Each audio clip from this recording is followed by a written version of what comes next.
முக்கியமான விஷயம் என்னவென்றால், நாளைய தினம் ஒரு சர்வகட்சி கூட்டம் மாநில அரசு நடத்துகிறது. பொதுவாக சர்வகட்சி கூட்டம் நடத்துகிறோம்னு சொன்னால் இதனுடைய அஜெண்டா 1, 2, 3 என்ன விஷயங்கள் என்பது பற்றி அந்த கூட்டத்திலே விவாதிக்கிறோம் என்று சொல்லி அழைப்பு இருக்க வேண்டும். ஆனால் வரிசையாக ஆளுங்கட்சி அதனுடைய கருத்துக்கள் பல்வேறு விஷயங்கள், நீட்டிலிருந்து ஆரம்பித்து யூஜிசியோட விதிகள் அது எங்களுக்கு எதிராக இருக்குது அப்படிங்கிறத கொண்டு வந்து ஒரு செட் அஜெண்டா, இன்ன பர்பஸுக்கான கூட்டம் இது அப்படிங்கிறது அந்த கம்யூனிகேஷனில் இல்லை.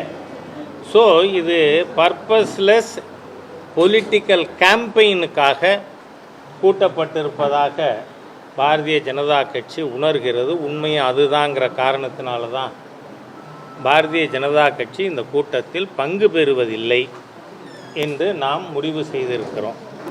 அது மாத்திரமல்ல, தமிழ் மாநில காங்கிரஸ், இந்திய ஜனநாயக கட்சி போன்ற கட்சிகளும் தாங்கள் அந்த கூட்டத்தில் பங்கு பெறுவதில்லை என்று ஏற்கனவே அறிவித்திருக்கிறார்கள்.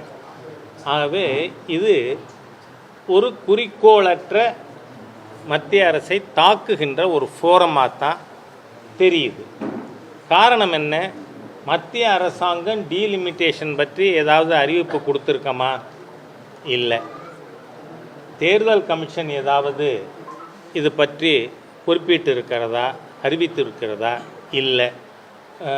மேதகு ஜனாதிபதி அவர்கள் பாராளுமன்ற கூட்டத்தில் பேசும்பொழுது டீலிமிட்டேஷன் பற்றி எதுவும் அறிவித்திருக்கிறார்களா? இல்லை. கற்பனையில் சொல்லப்போனால் வீட்டில் குழந்தை ராத்திரி தூக்கத்தில் திடீர்னு அழும். ஏம்மா எதுக்கு அழறேன்னு கேட்டால் டீச்சரை அடிச்சுட்டாங்கன்னு. ஸோ அது தூக்கத்தில் அந்த குழந்தை டீச்சரை அடித்ததா கனவு கண்டிருக்கு. அந்த மாதிரியாக கனவு கண்டு ஏந்து உட்காந்துக்கிட்டு நம்ம முதலமைச்சர் அவர்கள் ஒரு கூட்டத்தை கூட்டியிருக்கார். இந்த கூட்டத்தை கூட்டுறதுக்கான பர்பஸ் என்ன?